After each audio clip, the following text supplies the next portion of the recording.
নমস্কার সবাইকে। আজকে আমরা একটু সোনার রূপার দোকানে গেছিলাম। আমরা দুই দিদি আর দিদির ছেলে মিলে গোপু সোনার জন্য কিছু কেনাকাটা করতে। দিদিরও গোপু সোনা আছে, আমারও আছে। দিদির ছেলের বন্ধু রাধা মাধবের জন্মদিন আসছে, তো ওকে কিছু রূপোর উপহার দিতে চাই আমরা।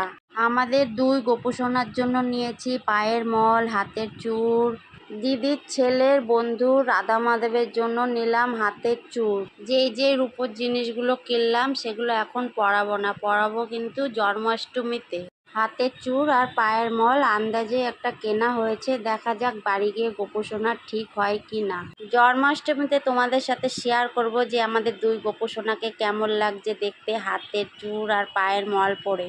এটা আমার চ্যানেলের প্রথম মিনি ব্লগ, এরপর বড় ব্লগও আসতে চলেছে। ভিডিওটা ভালো লাগলে লাইক, কমেন্ট, সাবস্ক্রাইব করে দিও তোমরা সবাই। Tata, by.